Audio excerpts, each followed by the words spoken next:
we'll have it quick. So we'll start with Mr. Mastakar. So please join us. Good morning, everyone. Namaskara and Suprabhatam. Good.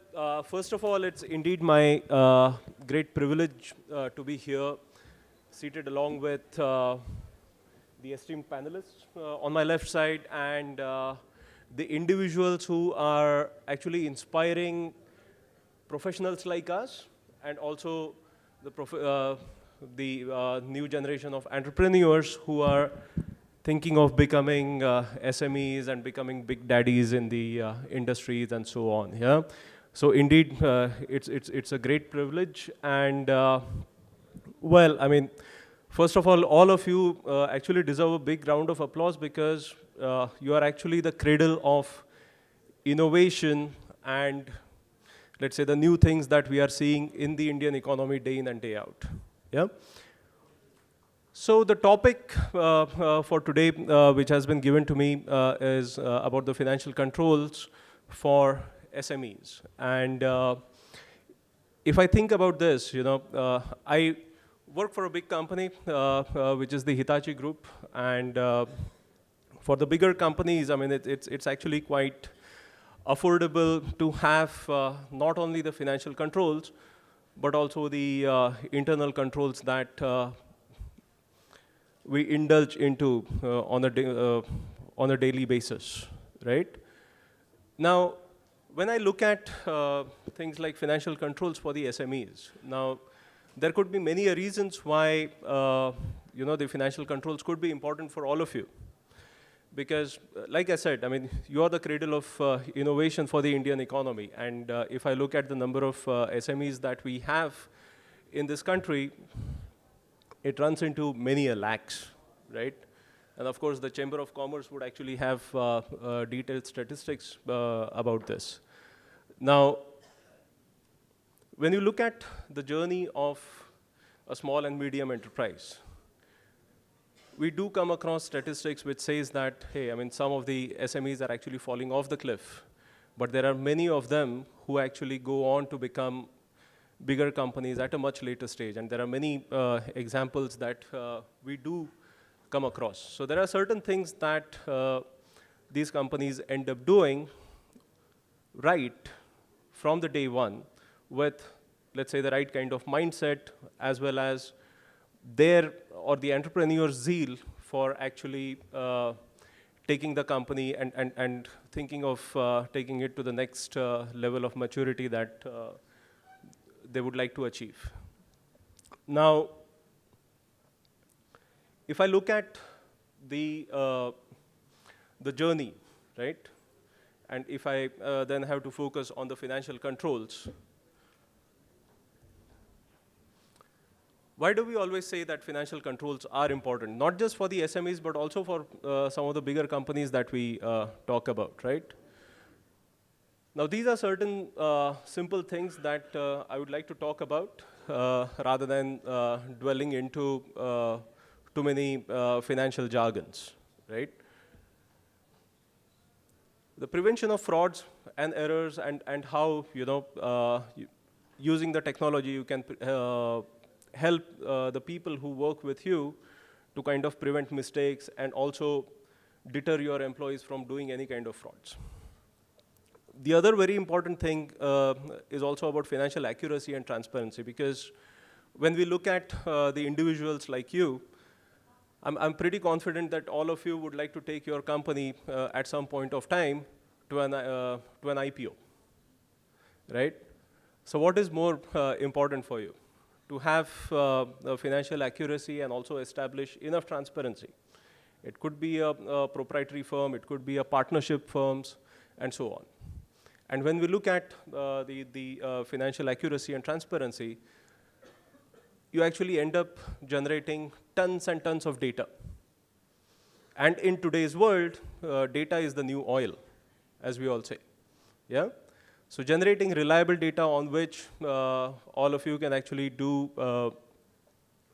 analysis, see what are the growth areas, which sectors you are growing in, et cetera, having the data, not just the financial data, but also the market data which is available to you. And at the end of it, I mean, the data, the right kind of data, the accurate data, also helps you to comply with the various regulations at the state level and also at the central level.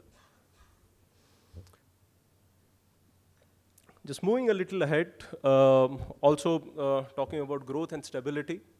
When you have financial controls, you also end up generating confidence in the investors that you're actually seeking out for. Am I right when I make this statement? Make sense? Yeah?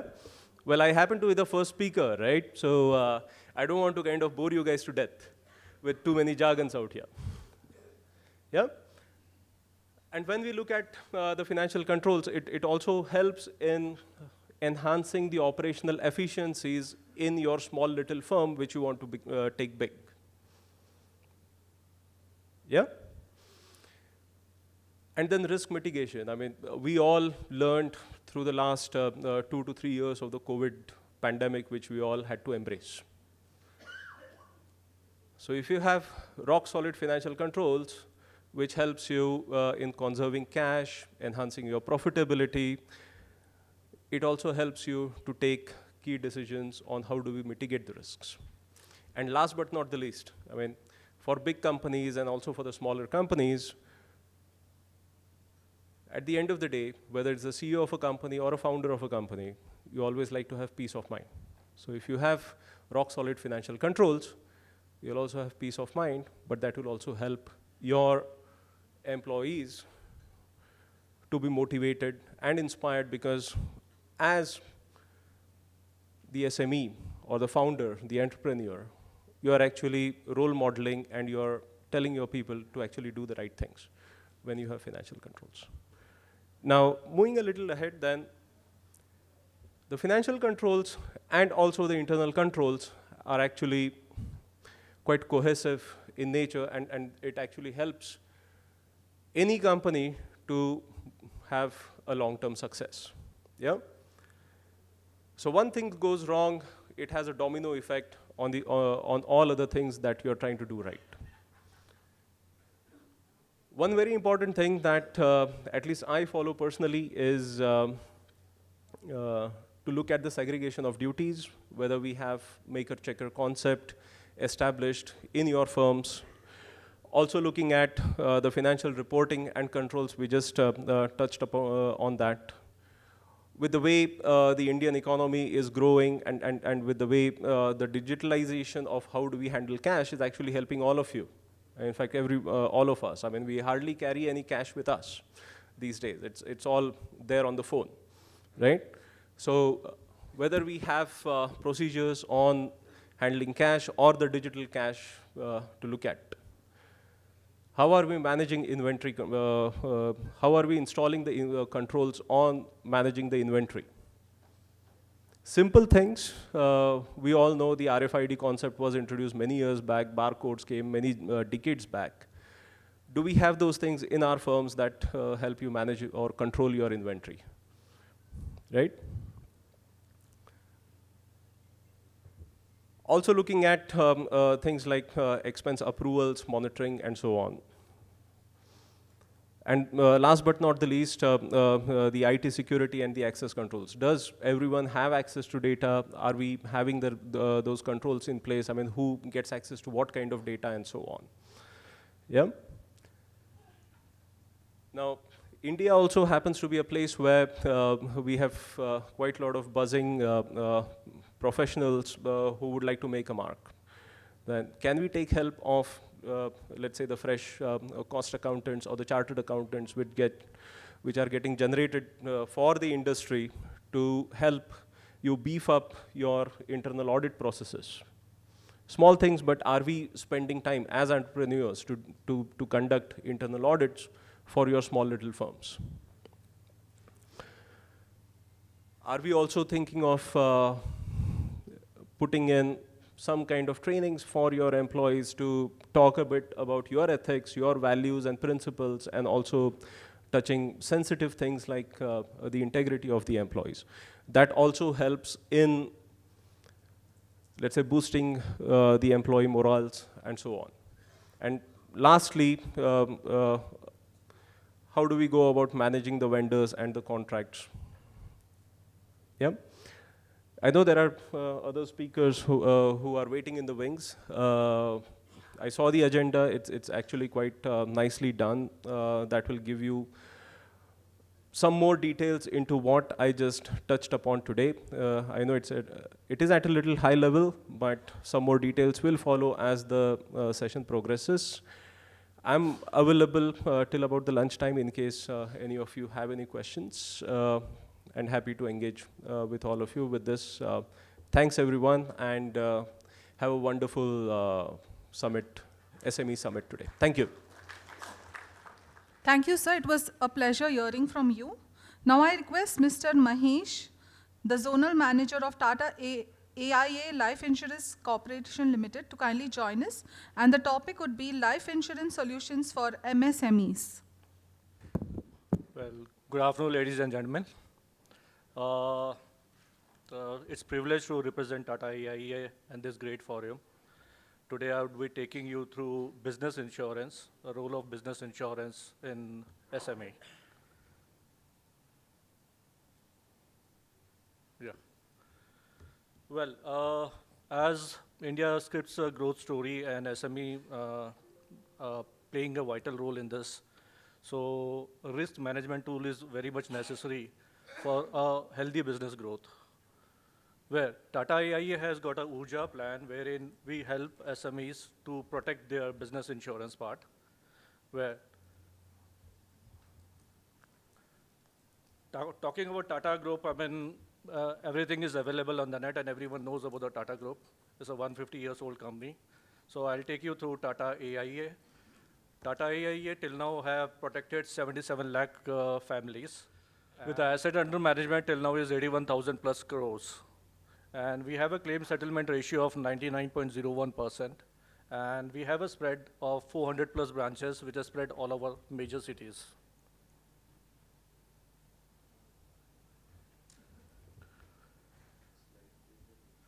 Well, talking about business insurance, it is divided into 4 parts. The first is employer-employee, which again is divided into 2 parts, employer-employee 1 and employer-employee 2. Employer-employee 1, wherein employer pays on behalf of employee, and employer-employee 2, wherein money is deducted from employee salary. Then we have a key man insurance, where the important person of organization is insured. It could be anyone, I mean, it could be HR, it could be director, it could be anyone.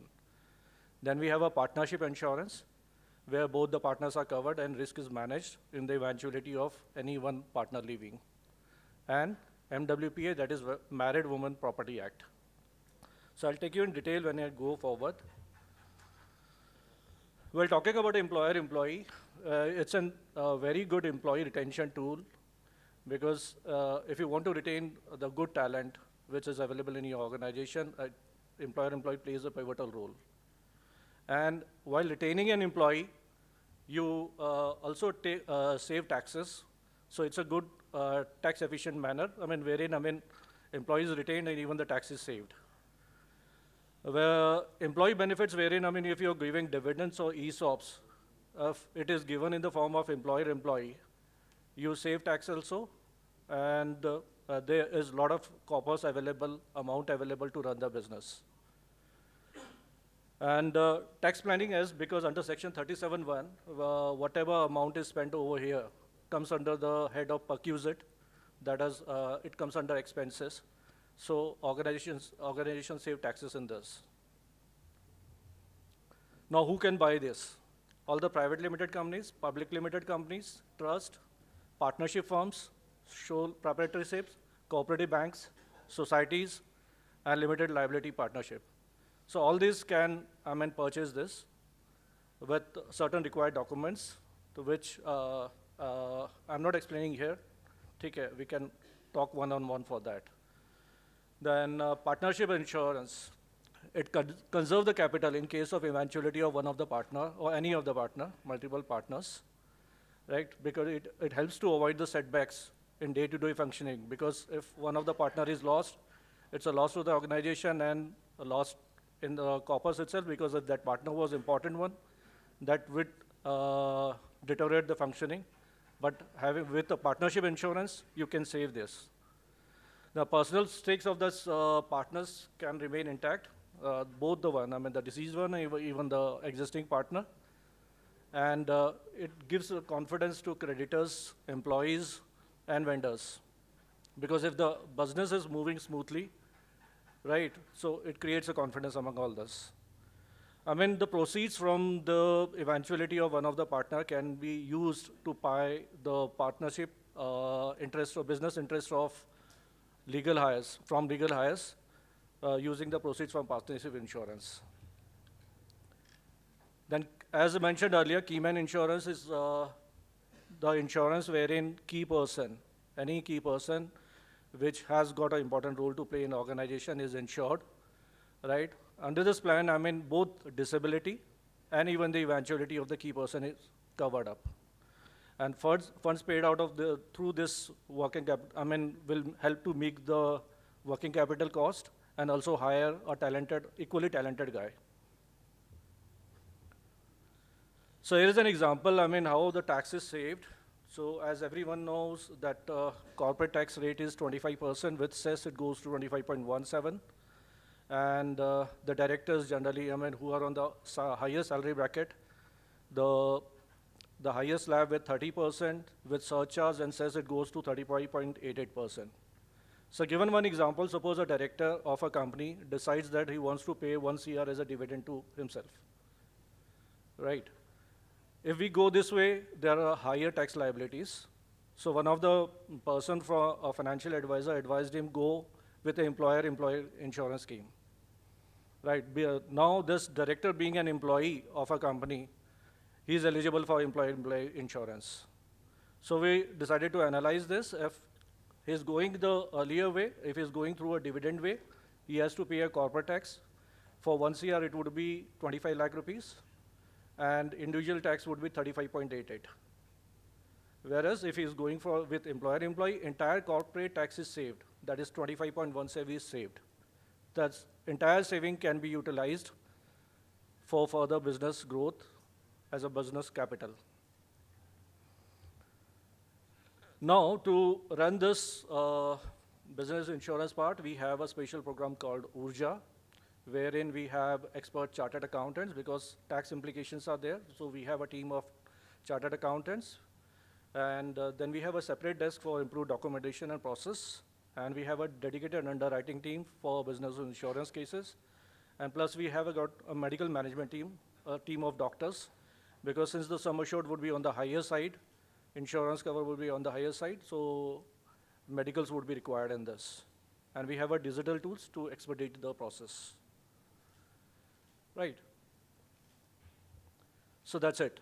If any questions, I mean, you can ask now also, or I'm available. We can discuss the questions later on also.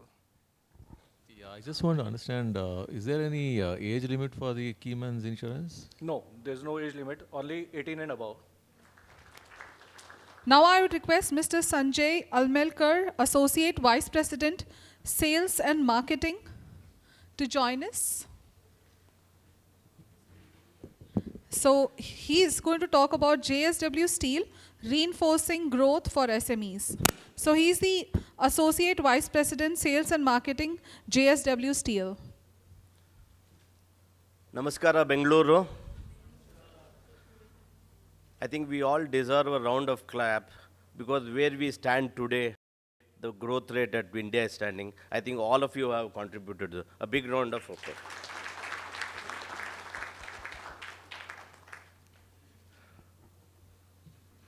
Today the world was earlier watching and it is watching very attentively and very cautiously to us. The speed at which we are growing, the innovation and the energy we bring to the forum, and the passion with which we want to drive as a nation, it is clearly visible, and we could also see a good leadership and a great government makes a lot of difference. I would like to thank Mr. Chandrakant Solanke. I think we met late. We should have met quite earlier also. We'll do many more things together. For creating such a platform here, you know, bringing all these SMEs together. SMEs are the lifeline for the Indian economy. And you creating such a platform and selecting a right set of speakers, and also the inaugural session itself covered a lot of topics where we want to reinforce growth for SMEs. We talked about some space in terms of digitalization, probably you'll be seeing in my slides. You'll also talk about, financial requirement, which is very critical for the SMEs and one of the, and how do we create platform for them.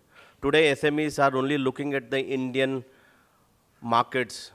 We at SMEs should also not only look at the Indian shore, we should go beyond the shore. Today, when a small enterprise starts, he looks at a perimeter of around 200 or 300 kilometers. We have to come out this thought process. Now we have to build SMEs who look at the globe as a market for us, and we at the organization of JSW and with the support of the government policies and people like you should facilitate this growth, and we should excel in our endeavor to be the superpower of the world. I would not like to see 2047, we should be earlier to it.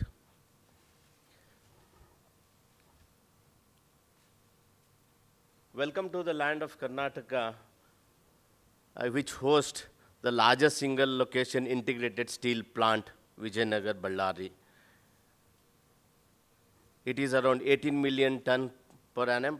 By the month of March, we should be rolling out another 5 million, which adds up to 80 million ton. I would like to have a quick video how the steel industry or the steel as per se makes a difference in each and everybody's life. So we have certain insights, and from there I would like to take a quick video for a 90 seconds would be played for you.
In the morning session, when Mr. Sanjeev was mentioning about a vendor development to create a platform, I think JSW comes forward and welcomes with a red carpet for this kind of initiatives, and we look forward to engage or be a platform for interaction, knowledge transfers, facilitating engaging in association with innovation, and work very closely with the government.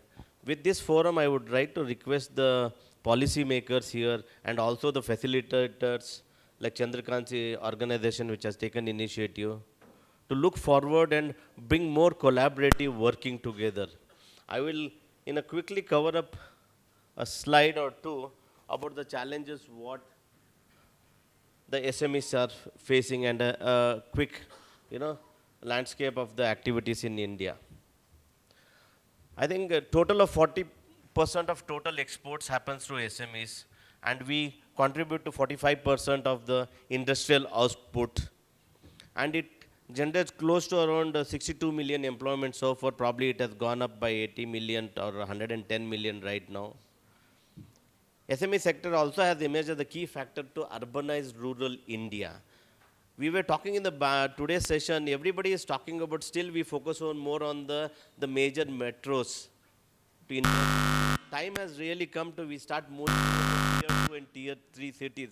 If you really look at the data, tier 2 and tier 3 cities produces some of the finest talents. The land cost is easily available, and there is a higher level of aspiration for people to contribute or do something. Probably I would request this forum to look at creating certain platform more into the upcountry market. When I talk about in Karnataka perspective, markets like Hubli, Belgaum, markets like Bijapur, which talks about horticulture, Belgaum and Hubli talks about manufacturing, talks about aerospace, and now consumer durables also. We also look at, JSW has been a classic example going to Ballari, where even water was not even available and steel path guzzles water. That is the risk we took and we created, and this, believe me friends, this is going to be one of the world's largest integrated steel plant in coming years. Already the roadmap has been planned. We encourage, from through the SW platform, we seek to create more of a ecosystem in and around our steel industries. So we facilitate all these SMEs to come forward and come up with. Today SMEs are focusing more on the production side of the business. There is a challenge from marketing, there is a challenge from finances, yes. But at the end of the day, we also we need to look at India having a design side of the SMEs, because designs bring in more, valuation or more innovation, and you can integrate with your local ecosystem of manufacturers. That's really key. This is a requirement and a need of the, our chairman is very vocal in terms of, having a design. With this platform, we also look at government really creating certain policies and support system to all these design companies coming in the future. SMEs contribute close to around 6% of the manufacturing GDP and around close to 6% for the service sector. We will be reaching 50 million metric ton by 2030. I think Ballari is going to be the close to, right now it is 18 million ton. By April it will be 18 million ton. We will be adding another 6 million ton. Once we add 6 million ton, it becomes 24 million ton. By being 24 million ton, we become the world's largest integrated steel plant. Today it's in South Korea. Thorangal, yeah. Yeah, we just completed 25 years, and thanks to all of you people to, being a part of that success story. And JSW firmly believes in nation building activities. That's why we have picked up sectors in such a fashion that we from a steel, we moved into all the value added steels. We brought association with JFE people, and wherein we really have a collaborative and bringing in the, most advanced steel requirement for aerospace engineering or precision engineering. From there, we moved into the cement manufacturing. Cement manufacturing again contributes to the infrastructural development of the nation. And from there, we moved into the paint sector, which is again one more space area. Now with that, I'll be showcasing you a slide where how we are going to support SMEs in terms of creating a digital platform. Today, everything is getting digitalized. We want people to focus. Access and reach should be easy. The transparency in terms of price, product should be available, and how we can facilitate all these MSMEs. MSMEs have their own challenges in terms of managing their production, managing their businesses and their market, and about cash flows also. How I will probably these slides will also showcase how we can come forward and try to support these MSMEs in terms of capital funding also through the platform. Yeah, thank you. I would again on this platform very openly welcome everybody to please come to our plant, and I'll be a good host. You can see the best steel plant of India. Yeah, quickly running through that.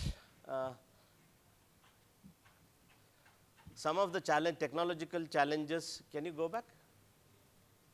Yeah.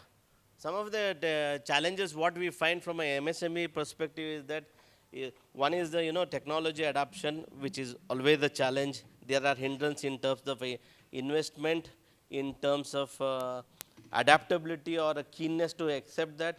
Market access and networking is biggest challenge right now. They feel they move around within the fraternity. Today we need to challenge the world market. When we want to really world market, I would definitely look forward like private organization, professional bodies like this and the government organization to support these initiatives. That's why we create.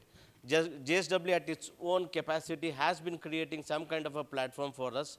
We don't only provide the raw material, which is a steel or a wire, we also facilitate them to engage to reach wherever JSW is present in these 100 countries. We collaborate, we bring the buyer and the manufacturer this thing and facilitate in their marketing initiatives. Risk management very, very critical. I covered about government support and policies, export promotion activities, access to skilled talent. Today, engineering colleges are producing a lot of engineers, but the acceptability of those engineers or the skill is not at the level. I think the industry has to collaborate. The academic cannot produce that. Academics have their own way of teaching mechanisms, and for the policies at the government level has to change. It has to be more practical oriented. JSW recently in this financial year has recruited around 1,500 GETs. And we know that only the 10% of the GETs are going to stay back. But we want to create an atmosphere about understanding the ground realities at the grassroots level, the basic skill sets required. So these people who learn through us will move towards the SME companies and work for them, and they carry the culture of this understanding.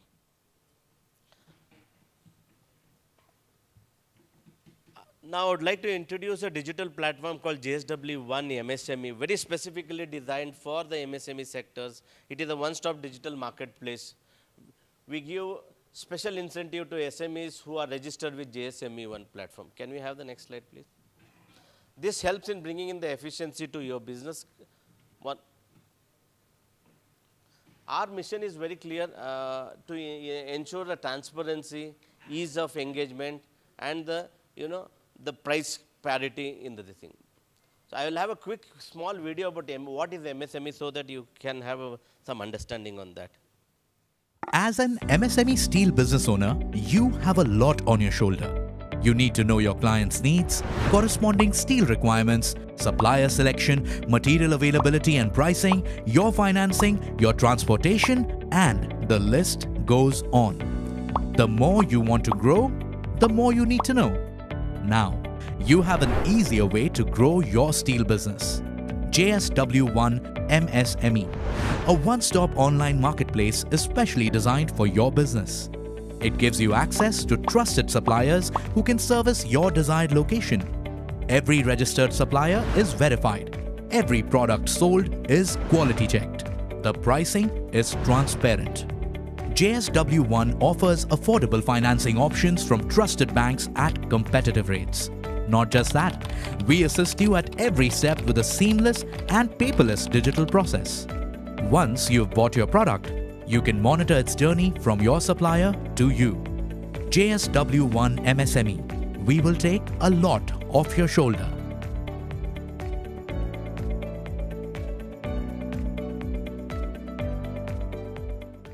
With this initiative and efforts, we have hit around 1.2 million metric ton of steel with a signed MOU with the customer.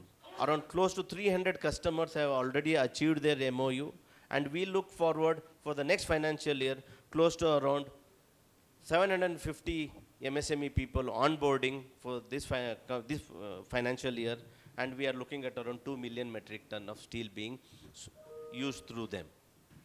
This is the scale of a commitment which we look into the MSME, and we have been proactively bringing. This MOU signed facilitates some kind of incentivizing to these people.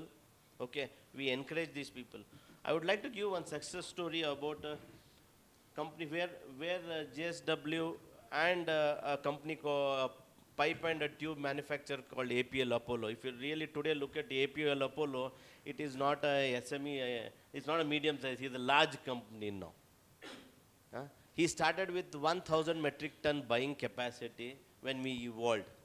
JSW's collaboration in terms of technology terms, in pipe making technologies, and facilitating to the market, and the supporting in terms of investments, to them. Today he moved from 1,000 metric ton production of pipe capacity to 40,000 metric ton only in Karnataka. And he is at a capacity of around 2 lakh metric ton. We don't want to stop all micro, small to go into medium enterprises. We also want these medium enterprises to become large enterprises. The best example is AP Apollo. He's around 16,000 crore turnover today. Let's know a little bit about JSW, and I will run through a video. With that, I will be concluding my session. If there are any questions, I would be glad to take it during the lunch hour, because we have another 5 to 6 speakers to speak. I feel sorry for Rajesh ji, you might miss your session also. Okay. Thank you. Can we have the video, please? Unending commitment, a source of inimitable strength that is sustained through time, and expertise that is built on foundations of technology and innovation, enables JSW Steel to support India's progress over the years. The company has scaled its manufacturing capacity to 27.5 million tons per annum, making it the largest integrated steel company in India. The roadmap for the next phase of growth includes a vision of achieving 37.5 million tons per annum steel capacity by 2025, with manufacturing and mining facilities dotting the world from India, Chile, Mozambique, the USA, and Italy. They command a strong export presence in 100 plus countries across 5 continents. JSW Steel is India's leading integrated steel manufacturer because of its strategic presence across India, collaboration with global leader JFE Steel of Japan, investments in state-of-the-art machinery, futuristic technology, and multiple acquisitions. Backed by world-class manufacturing process and meticulous attention to quality and testing standards, JSW Steel produces high-quality steel and a spectrum of value-added products that are perfectly matched to customer expectations across a roster of industries. All these products are marketed under key brands that inspire consumer trust and stand out in a low differentiation market. With a conscious transition into being a high-value steel producer, the company has built a specialized value-added portfolio. Industry leaders in various industries require customized products to suit their niche needs. This innate understanding elevates JSW Steel from being a mere supplier to a true partner for growth. Hence, the company offers a range of bespoke application solutions for different sectors like infrastructure and construction, general engineering, industrial and engineering, automotive, consumer durables and packaging, and renewable energy. Evidently, JSW Steel is used in a majority of India's key infrastructure today.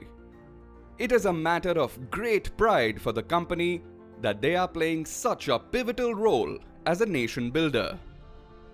From airports to expressways, from dams to solar parks, JSW Steel is present in the very core of India's infrastructural development. Their continuous pursuit of excellence in delivering world-class products and solutions for over 3 decades has garnered them a lot of accolades over the years.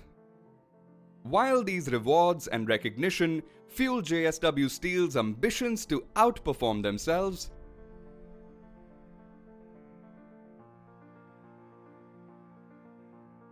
they are also acutely cognizant of their environmental, social, and governance responsibilities.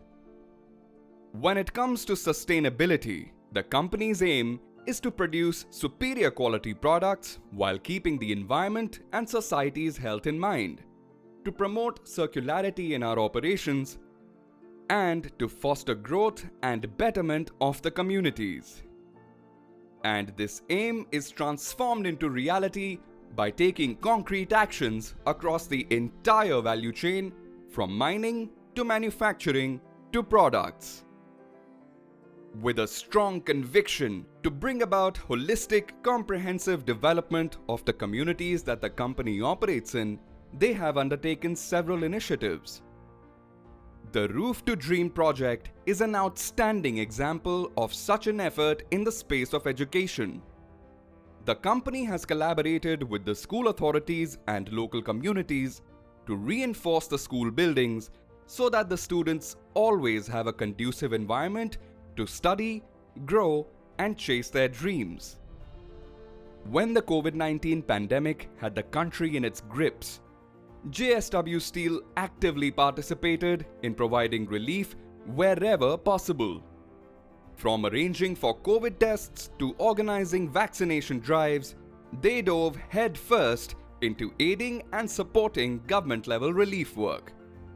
They supplied healthcare essentials, bolstered medical oxygen requirements, distributed rations, and provided COVID care hospital beds.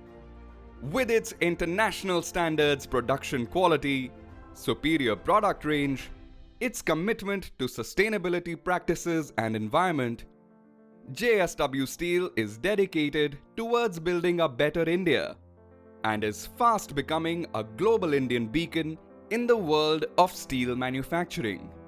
JSW Steel. Well, thank you, sir. Thank you so much for educating us. I would now request Mr. Sriram Patro, Senior Manager, Business Development, CleanMax Enviro Energy Solutions Private Limited, to kindly take over. Hi, a very good afternoon, everyone. I'll just like to correct my name. It's Shritam. So firstly, I would like to take this opportunity to thank the SME Chamber of India and the Federation of India SME Association for organizing such a great event, and all the honorable speakers for sharing great insights. I will keep my session very short, but I would like to take more and more of questions so that it becomes a very interactive session. During the session also, you can raise your hand and ask your questions. So in any manufacturing setup, electricity can be considered as one of the most important raw material, and the cost of electricity will directly impact the cost of manufacturing. Considering the sustainability, that is the need of the hour, many corporates have already signed up for having net zero target by say 2030, making their operations 100% green. This is where CleanMax can help corporates in achieving their net zero targets and reducing their electricity cost as well, making them profitable. Just aligning what India's strategy is towards renewable energy segment. If you see, currently, India ranks 6th in the world in terms of energy consumption. And to meet the growing needs of the country, we'll have to accelerate our growth in the renewable energy sector. So what the Honorable Prime Minister of India have declared a 5-fold strategy. I'll run through it. India will need a renewable energy capacity addition of approximately 500 gigawatt by 2030.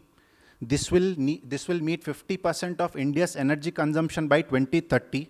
This will reduce approximately 1 billion tons of carbon emission till 2030. And the carbon intensity in the economy will be less by approximately 45%.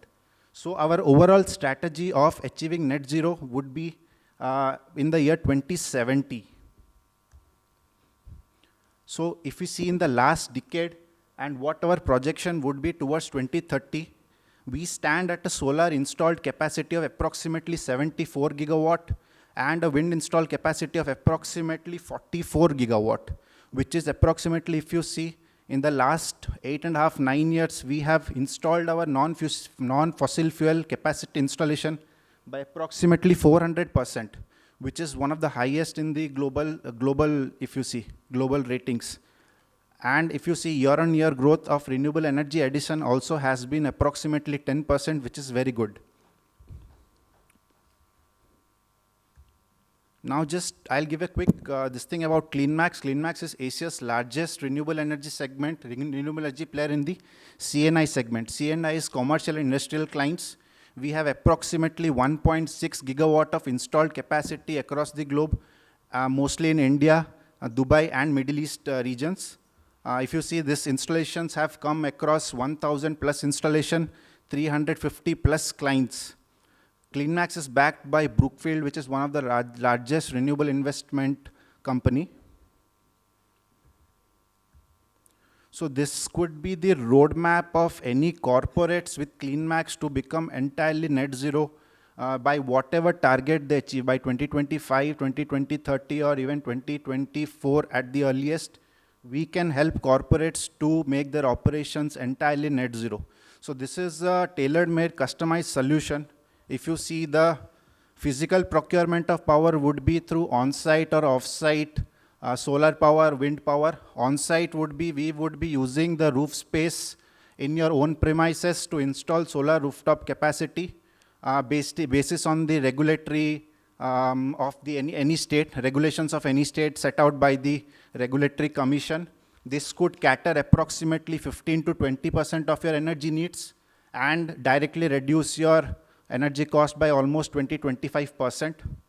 Off-site plant means we will set up a plant anywhere in the state, a wind plant, wind solar park, a large solar park, wherein we will be using the grid network of the government to supply power or wheel the power to your facilities.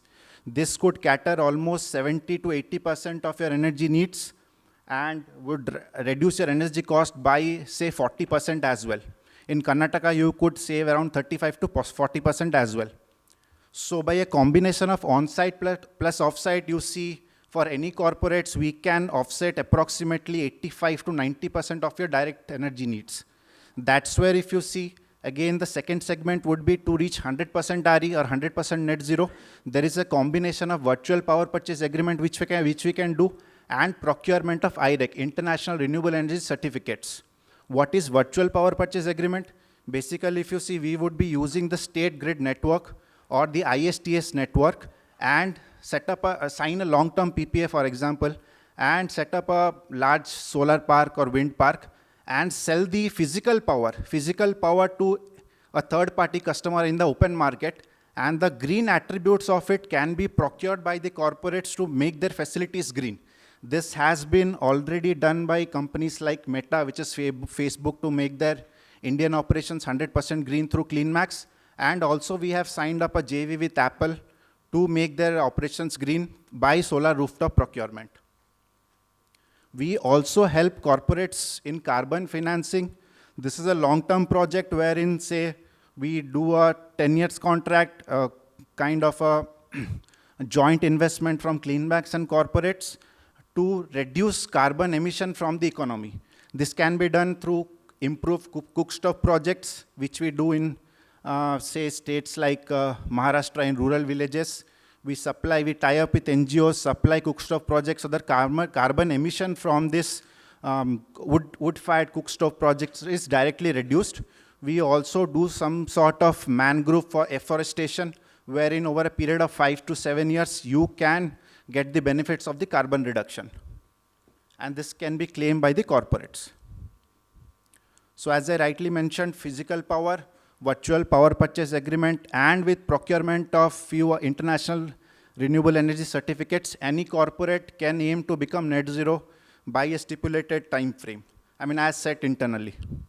What are the financing methods that is available to procure these sort of options? One is capital expenditure model, wherein the plant or the solar plant or the wind plant would be in the name of the corporate itself, and you directly gain the benefits of the energy cost. The payback period would be hardly 5 to 6 years. Another model which is available is OPEX model, wherein the developer, or CleanMax in this case, will be directly investing 100% in developing that project. You will just have to pay for the energy that is generated and consumed by you. This is called as the OPEX model. There is another model which is called group captive. This is kind of an equity model wherein a certain amount of equity has to come in from the consumers with respect to the electricity rules.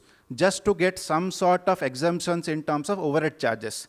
This would mean additional savings and a long-term contract, obviously with the goal of achieving net zero targets.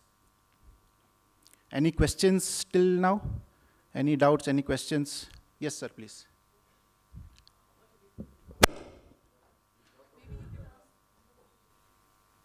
I heard your question. You are asking a cost per megawatt, right? So for installing a rooftop plant at your premises, per megawatt would cost you somewhere around 4.5 crores. A payback you can look at approximately 5 to 5.5 years payback. Plus you can get the savings on the tax benefit, AD benefit on your books.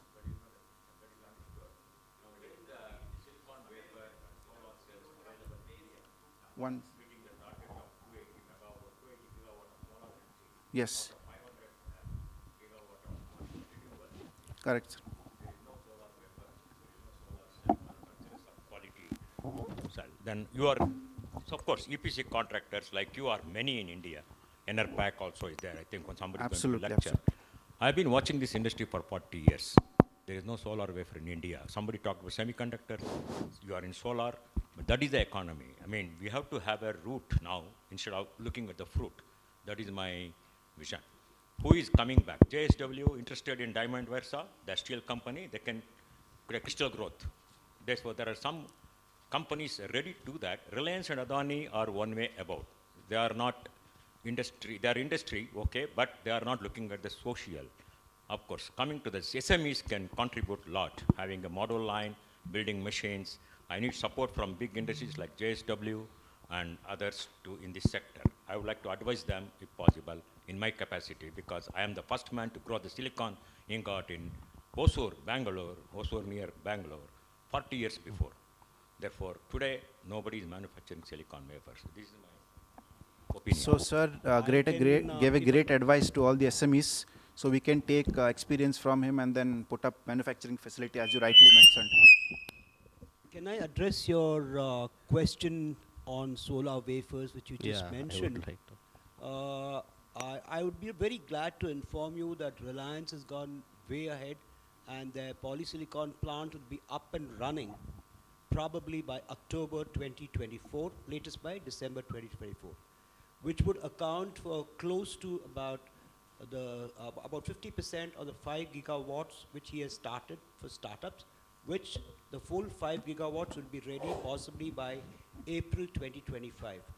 Furthermore, the same polysilicon plant, which is upgrading to a level of 30 gigawatts, would be up and running close to about, I would say, 27 February. So your thought process on the solar wafers, they're going in big time. Earlier, only Tata was doing something, trying to do something out in Bangalore, which wasn't really great. My estimate is the rates would come down drastically. It would be drastic reduction, and our vision of having the total number of solar power which we are expecting are going to be very, very high. My estimation may not be 50%, close to 35% down So right now.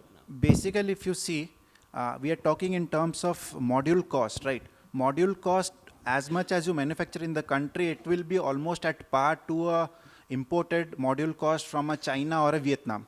That is not going to change drastically, because the cost of, right now, as much as we manufacture modules, still it is getting assembled in the country. The silicon wafers, which sir rightly mentioned, is not yet manufactured in the country. It is getting imported and getting assembled in the country, right? So what 50% we are talking of in terms of energy cost? Ultimate product is the energy which will be generated of these modules, and the cost compared to an electricity board, which is approximately 8 rupees as on date, which is likely to go up year on year. In that perspective, once you set up a solar plant, import a module, or use the Indian domestic modules, your cost of electricity which you are procuring will be approximately 40 to 50% less compared to a board. But right now, as we are answering the cost of module itself, it is not, as of date, the technology has not matured, to be very honest. The economy of scale is also not that much. So we see still a 5 years down line when the technology will mature and the cost of modules will drop down drastically compared to imported modules. I have a a small little thought here. Yes, sir. While you believe it's going to take you 5 years, my own belief, because I'll give you the basics as to how the Reliance polysilicon plant is coming up. Typically, the CVD reactors, which are the main heart of the plant there, erstwhile they were being imported by each country. China used to make it, otherwise other countries used to import it, and were very, very expensive. To your surprise, the CVD reactors which Reliance has procured them at 1/3 the price which globally they're procuring. And the best part of it, I think you've got to give it to L&T, and L&T is doing it for them at their Baroda plant. I can only proudly share that I'm a part of that initiative there, and we are working with L&T to ensure the prices drop, and we are able to manage it. This is soon going to be followed by the Adani thing, because they are all using the Siemens process out of Germany. But in spite of the cost factor there with the Germans, they say the cost that's going to happen in India is going to be probably half the project cost as what would happen for a polysilicon plant. With this in place, my belief, starting 2024, your chips prices will drop and we'll have the first solar chips from India itself, is my belief. True, sir, agreed. But just one more point to counter this. As you would know, Ministry of Power has already, made out a draft policy regarding ALM, approved list of module manufacturer, right? That will kind of, what do you call, have a huge import duty or even ban from import of modules, right, from China. That where the Indian setup or capacity setup that is there, that is likely to come up in the next year and so, is very difficult to meet the growing demands of the country. However, we are all hopeful that this will come up. Sure, and I think we'll all together work it out, and it should not be a problem in our vision to ensure that the costs of electricity drops. Sir, please, we can take some few questions later on, because there are a lot of other speakers are there to speak. Yeah. Yeah, please, I I'll request just all wrap of it you. up. I will discuss this offline during the lunch session, and these are few of our clientele list, and you can I'll just end it up here, and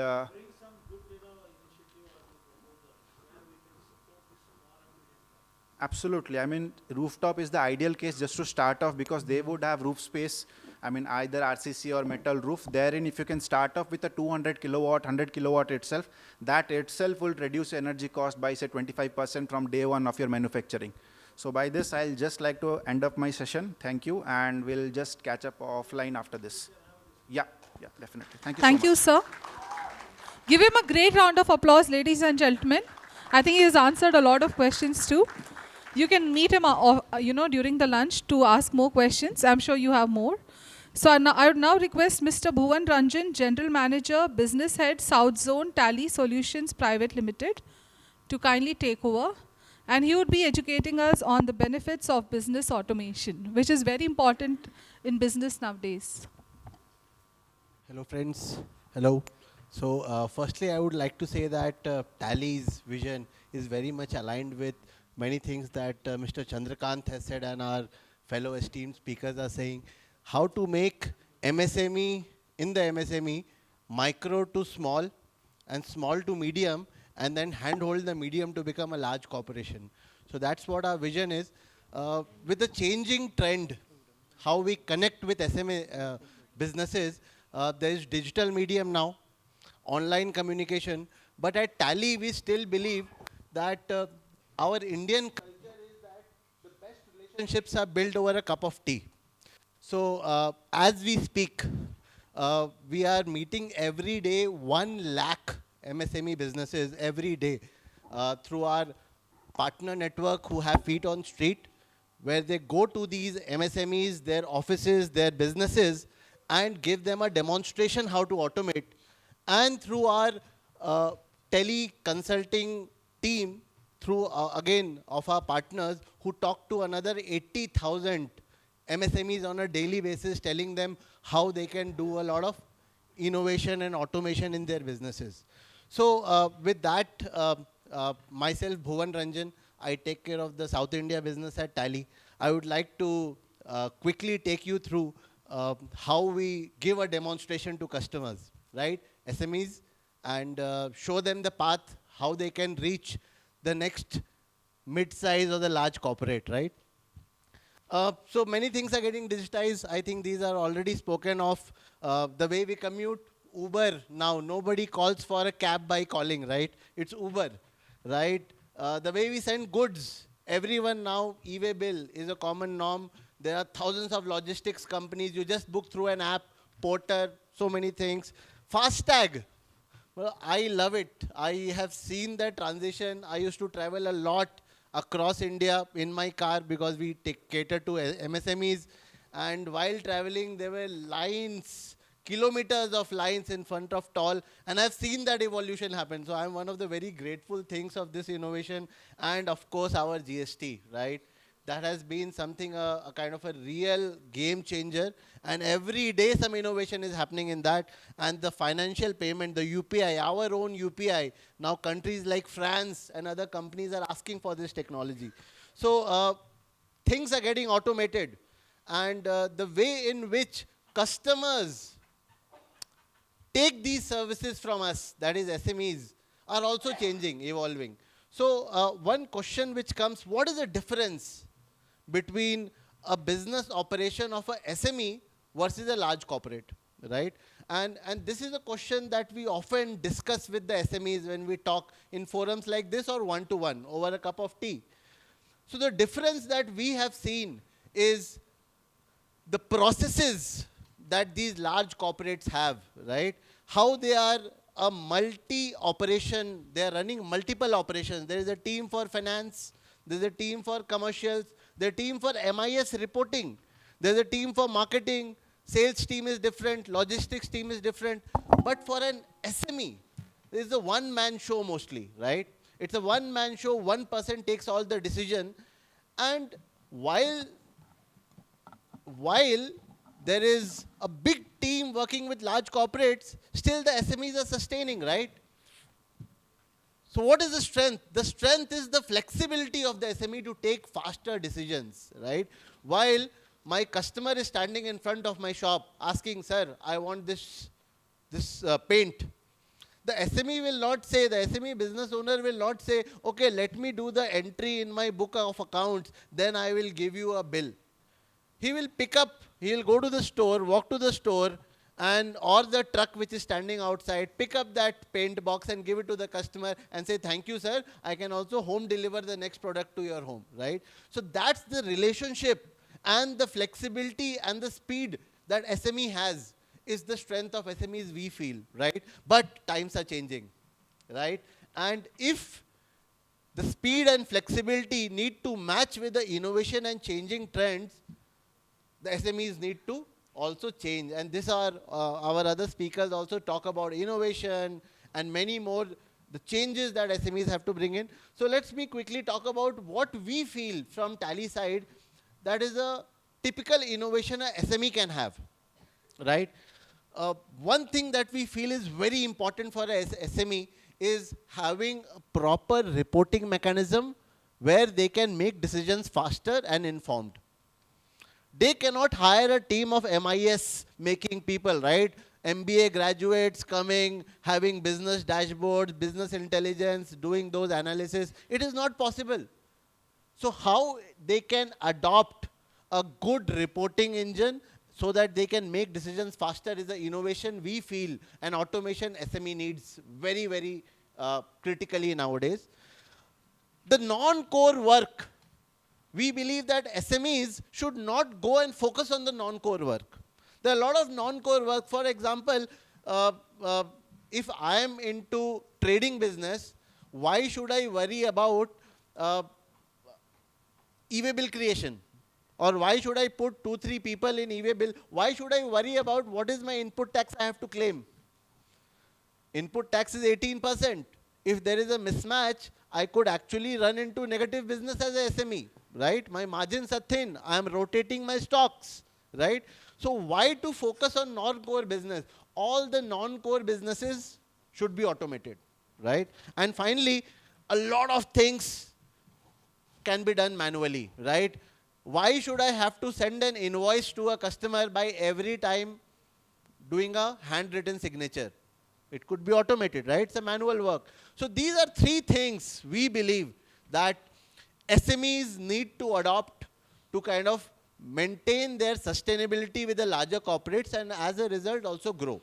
So now let me quickly give you a demo like we give to our 1 lakh customers every day, right? And let's take some feedback whether you like it or not. So coming to the reporting and decision making, this is something that we talk to all our SMEs whenever we meet. And I know things will not be visible from the back, so I'll help interpret what I'm showing. So one thing is very, very common for all SMEs, right? Outstanding management and having faster receivable cycles, like you get your money quick so that you can reinvest it. That is why if you can rotate your money 2-3 times in a month, even a 5% profit margin can become a 15%, 20% for you, right? That's the trick that SMEs use, right? And that is the wealth creation. So if only thing that you have to do is just make an invoice, and someone can tell you, right, that which are the accounts, bill by bill, which is due for how many days, you get a reminder, auto reminder, that see, you have not paid 30% of this invoice, already 30 days are due, please pay immediately, here is a QR code. If all these things get automated, right, then that is how you can make your receivable cycle much faster, right? So instant insights, if you can get all your bills age-wise, which are the bills which is more than 60 days overdue? What shall I do there? I have to call my customer and talk to him on phone. Who will tell you all this, right? So these are simple automations that SME needs. They cannot have a person to remind them, sir, call this guy, 60 days is overdue. Call this person, this is 90 days overdue, make it a bad debt, right? So with a single click in Tally, you get these reports where you can know all these things. I'm slightly moving faster. We have a desk at the back where we can show you a demo with your business. Because every SME, when we talk about SME, I'm just giving an example, right? This may not be a problem for a retail shop. For a gym owner, I was with a gym owner who's also running a SME business with gym membership and all. His requirements are very different. It's also an SME. A hotel in Bengaluru, they're also an SME, the requirement is very different. So I may not cover all the important things, but what I'm trying to tell about decision making is key for an SME, right? So every penny saved is a penny earned and wealth is created, right? So can I have some controls over my costs, right? So what kind of controls I'm talking about? With a simple click, can I see that department by department, what is my cost, whether it is increasing, decreasing, why it is increasing, why decreasing? Can I see that I have budgeted for one activity, right? Whether I am over exceeding budget or under exceeding budget, within budget, over budget, right? So, and to do all this, you don't need anyone. If these things can be automated, you are just making your invoices and you automatically get these reports in one click. That's the automation we are bringing, right? Finally, I'm talking about decision making. Very important thing for all the people who are into SMEs, who are into actually selling goods. They have a long list of the products they carry, right? Every time some new brand comes to them, say, sell my product also. How many of us actually know that what is the profitability of each product that I sell? Am I selling and stocking the high profitable product or a negative value product? Many times we do sell and we don't know, right? So with one click, you get to see which SKUs are profitable. Are they fast moving or no? Are your negative SKUs fast moving? You can see with a click of a button, right? And one last example I'll take, and this is where many of the startups now are struggling, right? They talk about top line, they talk about revenue, right? They talk about profits. We are 35% profit. But all that for an SME, first thing is cash, right? Cash is king. Do we have cash in our pocket to purchase my next consignment? I may be running a 100% profit margin business, but without cash, It is nothing, right? And that is where, again, reiterating, a lot of startups are now struggling because they are not getting the cash generated, right? So now a simple example you can do with one click in Tally. You can see what's your cash flow. How much do you have to pay in the coming week? How much money you are getting in the coming week? Do you have enough cash in your pocket to pay your receivables? Because relationship matters. If you don't pay your supplier in time, he will not want to give you credit, right? And that is good. That impacts SME for months. So having at one click a disposable report, when do you need to do and what do you need to do is very important, right? So friends, these are some things I want to talk, and quickly telling you that how Tally brings to you all of this. We believe in a philosophy of keeping things simple. That's our tagline, power of simplicity. Flexibility, because SMEs require that flexibility, so we make our products very, very flexible, so you can make your own reports. So we have partners, our exclusive partners, who will come to your office and help you make your own reports in Tally. Whatever business you run, a report for your own business. You can also create your own business analytics dashboard, and you can change it, right? You can change it, and with one click, if you see there is a peak in between, you can click and go into it, why it is happening. So no need to keep a big team, right? It's so intuitive.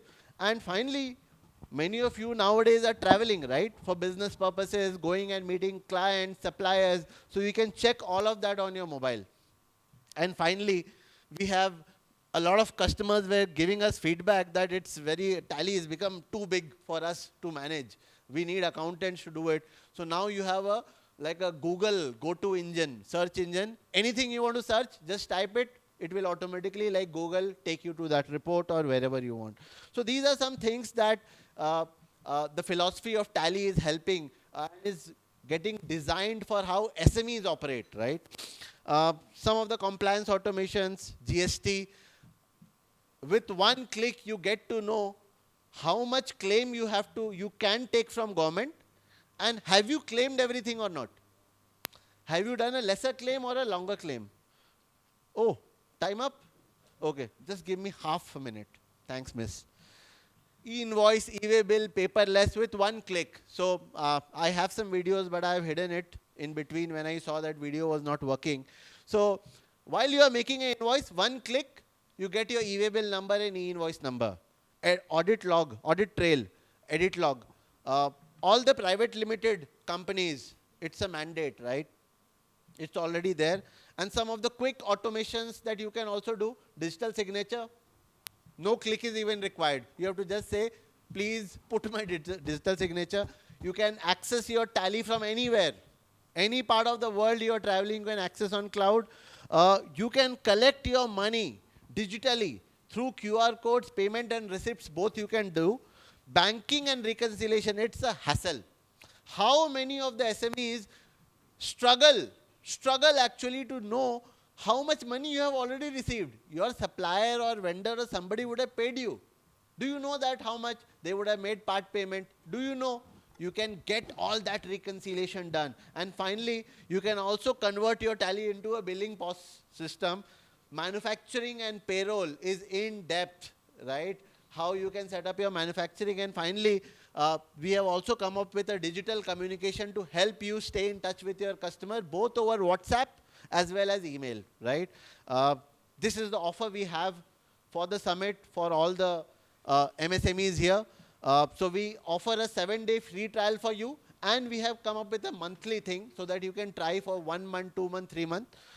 We have also decided that we'll give you free implementation and service support. If you opt, we have a desk there if you can leave your number. And finally, we have created a booklet. This booklet is just like you have your car service booklet, right? Whenever you purchase your new car, so it has a list of free services which you can avail, implementation of some new WhatsApp module or something, and some paid services which you can later also avail. And finally, we can also help you through our vast network of Tally education centers, a trained accountant. If you need somebody to manage your books for you, do all this analysis for you, while it is not required, but if you feel somebody is required, we can also help you with that. That's my cue to go. Thank you, everyone. Q&A I'll take later, right? Thank you. Thank you. Thank you, sir. I would now request Mr. Ajit. Okay, sir wants to ask you a question.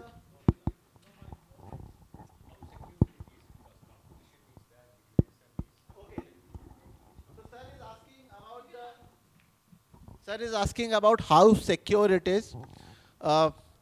What the foremost thing why we have not tied up with the thousands of companies who are reaching us, especially in the fintech space. We have 30 lakh businesses who we are supporting in India, and we are not partnering with thousands of such people, companies who are approaching us only for one reason.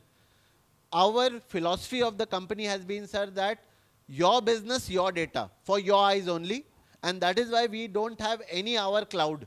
We don't have any cloud. All the data resides in your tally. If your tally is off, your mobile on which you are seeing report will not work. Sir, so that is also a very good case study. Several times ED has approached us that we are not able to, they take away all this machine and software. We are not able to crack this open. We say, we just join our hands and say sorry. Even God cannot do it. So thank you for the question, sir. That's one of our philosophy. It's your business. The data is the core of SME. No, sir. We are not. In our policy, we have never given anything. Now, I don't know in future, but till date, many such cases have happened. We also cannot crack it, by the way. So there is a tally vault. It's actually named as vault. So it's not a simple password. It's a vault where your data is encrypted and kept. Only the owner has the vault password, who is having the owner of tally. So we also cannot do anything with the vault. We have to burn it only. Gone, sir. So there is pros and cons for everything, right, sir? Sorry? So it is. So there is a auto backup module, auto backup feature where your data, you can back it up anywhere, in cloud, in a server, in your desktop, every day, and that is a secret path. So you can do that searching. So there are ways in which you can make sure this doesn't happen. Yes, sir. We can't do anything if you forget the vault password. There are two levels of security. One is a vault, unbreakable. Thank you, everyone. I would now request Mr. Ajit Bilani, Director, Marketing, Salesforce, to kindly address. Am I audible? Yeah. Okay. Thank you. Thanks, Bhuvan. Great presentation. So he covered a lot of points that I was going to cover, so I'll go fast. And last session, so try to run by. I know a lot of hungry people here. So quickly, so I heard like about 5-6 people, including some co-panelists, tell me, "Oh, Salesforce, what are you guys doing here? We didn't know that you have a SME offering." And you know that is something that we have to deal with every day, right? Just to put a point out there, about 70% of the customer base is actually below 20, right? So you know that's how small enterprises focused we are, right? But in India, yes, we are still, I think, building our brand. We are still, you know, not as well known. We recently launched a campaign called Growing with India, India Grows with Salesforce. And you would have seen some hoardings, some print ads, some, you know, digital ads going around where we are focused on, you know, helping growing businesses grow. So businesses like you, right? So quickly, I'll just quickly cover what we do and, why I'm here.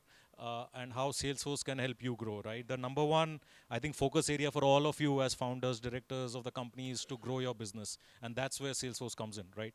So quickly to talk about this our journey over last 24, 25 years, right?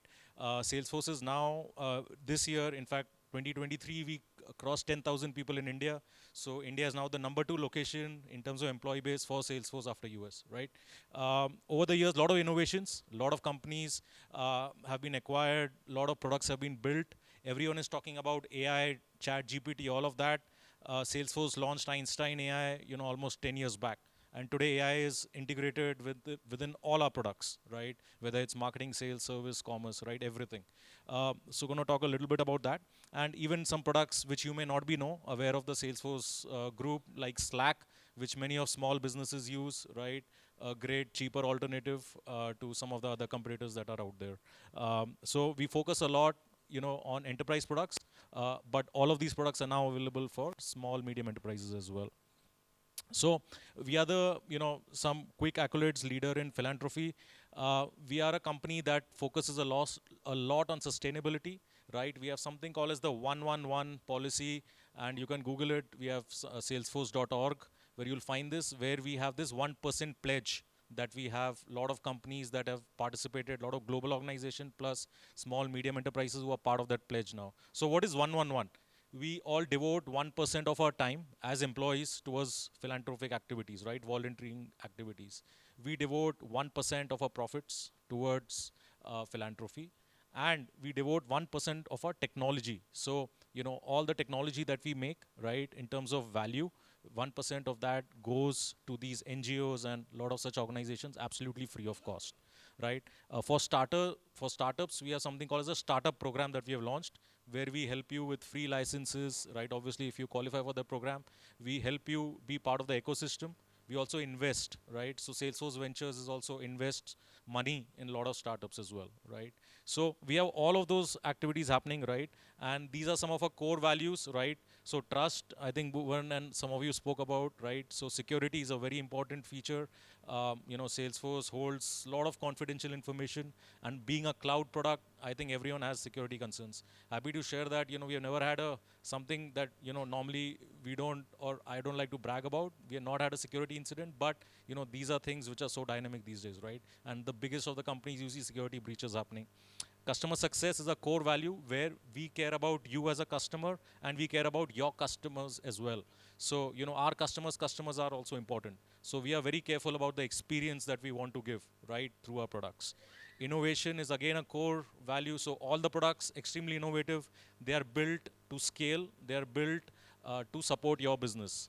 So today there's no one size fit all kind of a product, right? So every business is unique, right? Although you may, we call ourselves SMEs here, but many of you are in manufacturing, some of you are in financial services, and various other businesses. Every business has its very unique need, right?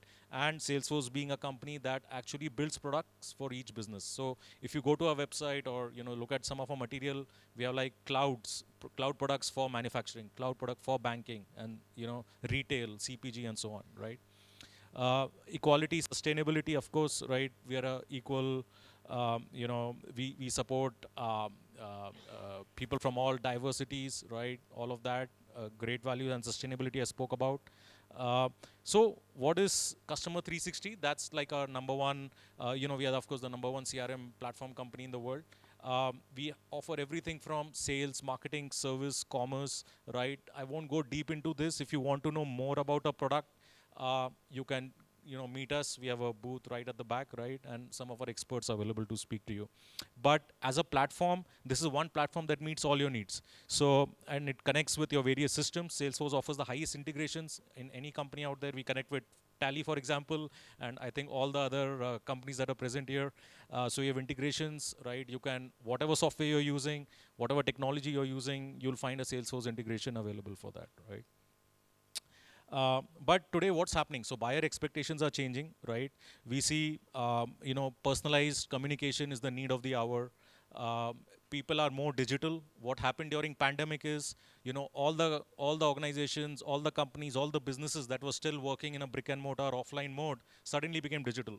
And then what happened? They needed technology to support their digital journey, right? And that's where companies like Salesforce and others quickly help them become more digital, right?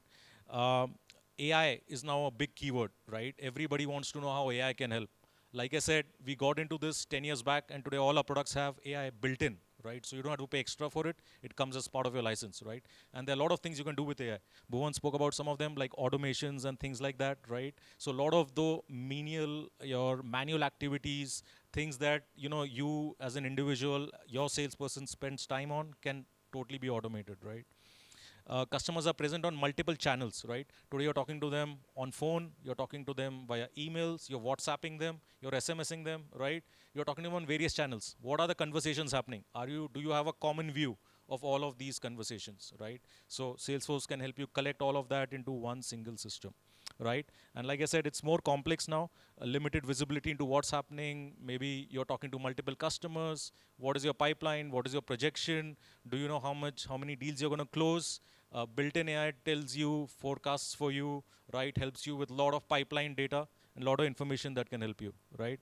And this just boosts your productivity multifold, right? And as SMEs, we always have limited resources, right? We don't have people who can manage complex softwares. You don't have too many salespeople. You do not have a large field force, right? So that's where software technology tools come into play, right? To help you do more with less. So what are we saying, right? Just start with a very simple solution called Sales Cloud, right? Which has almost everything that you may need as a small business, right? It covers all your lead data into one, order management. You can have one view of your sales pipeline, right? And where it's going, right? In fact, a poll that we have done across our customer base, right? All our customers are seeing about 28% increase in sales, and which they attribute to Salesforce, which is pretty interesting. 29% increase in productivity, right? All thanks to automation. So a lot of your menial activities, you have ready templates, you are doing same thing again and again, proposal generation, whatever else, right? How can you automate some of those workflows, right? Infusing intelligence, right? Now again, we talk about AI, how it can help you do better, and then data is the king, right? Someone just mentioned earlier, right? Which we always heard. So how do you leverage data and do better with it, right? So boost your productivity by using intelligence that is already there within your organization. Forecasting accuracy, right, with confidence. Quickly coming to the end of my presentation, and then I'll play a small video. So these are some of the metrics. I would just highlight few of them. Like I said, 30% in customer satisfaction across the sales journey, 29% boost in sales productivity, 28% increase in sales. All these things, you may just want to know how a software can help you do that. Please come and talk to us. We'll be happy to show you. Yeah. Gemini as a business started in 1987. We supply products and we also supply services that increase the productivity and guarantee safety to everybody who uses our products, whether it be production or maintenance.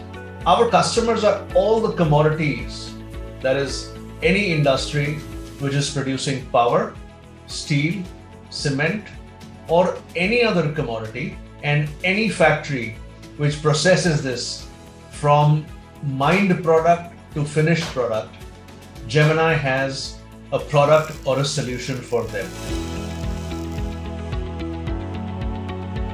1991 is the first time we started using what can be called as a CRM within our company. And I could not expand our homegrown or home harvested CRM to the level what we wanted. We evaluated many platforms and zoned into Salesforce. In 1991, as a company, we had people who I like to call as the briefcase salesperson. Today, that salesperson is extinct. And what we need is a phygital salesperson. And Salesforce helps me and every salesperson in my company to become one. Using a CRM and a CRM like Salesforce combines the art, if you're a good salesperson, with the science, and you have a complete solution. You can serve your customer better, you can listen to your customer better, you can understand the dynamics behind decisions, you can understand behavior traits and offer better solutions to the customer. Thank you, Salesforce, for bringing this intelligence to us. Our foremost value is customer focus. CRM technology helps us get this customer focus. a customer calls us, any person who's answering that call has at his or her fingertips the entire history of what that machine has done, what it has consumed, what are the typical problems. This engagement with the customer is nothing else but sheer customer delight for him. Key to business success is to be in the moment and on the go. What Salesforce does, it helps you convert your actions into outcomes that you, your leadership, and your team decide together. We've seen over 60% enhancement in productivity rate of our sales and support people. And this is how we can serve our customers better.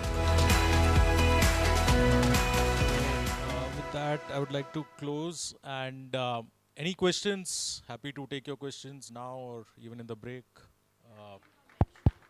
Check. On your stand, you have mentioned that AI plus data plus trust. So can you just explain more on that? So, like I said, so AI, a lot of people are, and that's a very broad topic, but a lot of people are scared about what AI can do, should do, right, and so on. And same thing with our customers as well. Data, since, customers' most confidential data, it is not just about their own sales data, but even their customers' data, right? All of that is stored in, softwares like Salesforce. So everyone is skeptical, unsure what is going to happen. And with AI coming in, where this is going to go. So AI plus data plus trust, right? And from day one, those are the values that we are taught, or we have to inculcate, right? And so it talks about, so it's all about building trust with our customers and using AI in the right way, right? So that's the core message. Yeah, and like I think Tally also mentioned earlier, but compared to other, let's say, providers out there, we provide a lot of this information absolutely free of cost. So you have a Trailblazer, Trailhead community where you can do Salesforce certifications absolutely free. So we don't charge for any education. You can learn, and it's not just about our softwares, but you can learn about a lot of industry things as well. How to grow your sales, how to start your marketing activities and things like that. It's all free of cost. So please leverage all that content that's out there. Yeah. Thank you so much. Thank you, sir. Thank you very much. First of all, apology for this technical glitch. Friends, all of you must be hungry, but other speaker also very much eager to share their thoughts. Whether we'll go for lunch or we can hear them for, say, like a 45 minutes. Then we will be free for after lunch. I'm going to give an opportunity to all the delegates to share their business activity. Like when we started launch business, Bangalore Business Forum. So I want to take advantage, to give you the platform to share your business activities, what kind of support you are looking, what kind of opportunity you are looking. Is it okay? All you agree? कि lunch के बाद चले जाओगे? Because इतने speaker बाहर से मुंबई से अलग-अलग city से आए हुए हैं.